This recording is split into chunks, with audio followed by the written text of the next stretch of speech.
All right, so let's get one thing straight. I didn't scam Andrew. I've always lived my life. I looked at it like this. If you're gonna nail a nail into a piece of wood, are you gonna use your hand or are you gonna use a hammer? I'm not gonna sit there and use my fucking hand and kill myself and work slow. I'm gonna work smart. And if accepting his help is smart for me in my situation, then that's what I'm gonna do. He turned out to be a straight up lame, way too soft for me. I could walk all over him. I could probably, you don't understand the things I could have made him do, but I didn't. I didn't ask him for any of that shit, and that's his bad. Oh well, don't be mad at me because I'm the one who came up. I'm not a simp, I'm not a loser, I'm not desperate, I'm strong, I'm smart, and I'm successful, so fuck off. Alright, and here's another thing I just thought of. You guys want to bash me because you say I used Andrew because he gave me all this money and bought me all these things. He ain't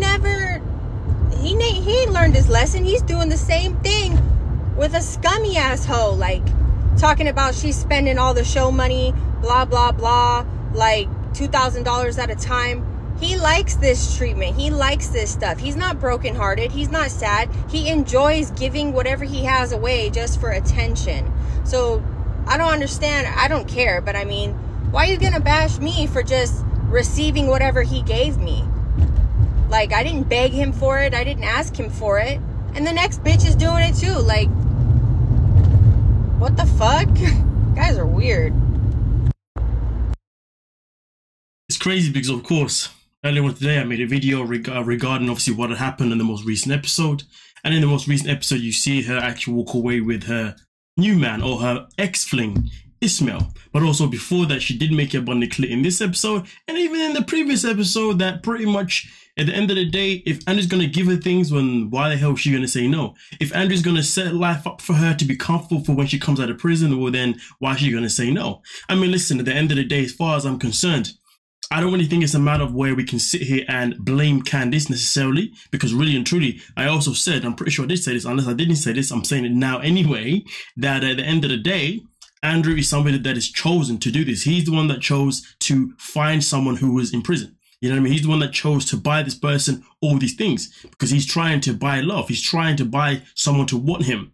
And clearly, if what she's saying is true, it seems as if he's now on to the next woman. And God knows how many women he's done it to before Candice and how many women he's going to do after Candice until he finally gets that woman who's going to want him for his assets.